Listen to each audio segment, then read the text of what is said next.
தேனி மாவட்டம் ஆண்டிப்பட்டி அருகே சாலை பிரச்சினையில் ஆதார், ரேஷன், வாக்காளர் அடையாள அட்டை உள்ளிட்ட ஆவணங்களை தமிழக அரசிடம் ஒப்படைக்கப் போவதாக கிராம மக்கள் சார்பில் மலை கிராமங்களில் சுவரொட்டிகள் ஒட்டப்பட்டுள்ளன.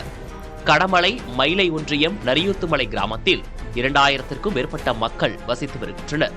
இக்கிராமத்திற்கு செல்லும் சாலை சுமார் 80 ஆண்டுகளாக பயன்பாட்டில் உள்ளதாக கிராம மக்கள் தெரிவிக்கின்றனர்.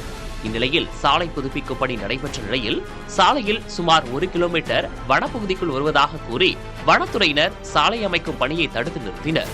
இது தொடர்பாக அதிகாரிகள் உட்பட பல்வேறு தரப்பினரிடமும் மனு அளித்த நிலையில் 3 மாதங்களாகியும் சாலை அமைக்க எந்த ஒரு நடவடிக்கையும் எடுக்கப்படவில்லை என கிராம மக்கள் தெரிவிக்கின்றனர். 3 மாதங்களுக்கு முன்னாடி சங்கலத்திலிருந்து மூலக்கடை செல்லும் சாலை வேலை பார்த்தாங்க. இப்போ இடையில வனத்துறை தடுத்து நிறுத்திட்டாங்க.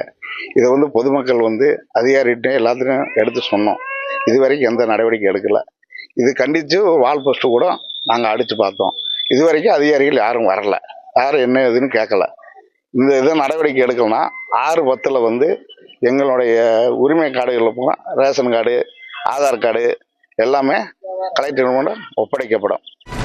இதுகுறித்து ஊரக வளர்ச்சித்துறை அதிகாரிகளிடம் கேட்டபோது தேனி மாவட்ட நிர்வாகம் மூலம் வனத்துறையிடம் பேச்சுவார்த்தை நடத்தி மீண்டும் சாலை அமைக்க முயற்சிகள் நடைபெற்று வருவதாக தெரிவித்தனர்.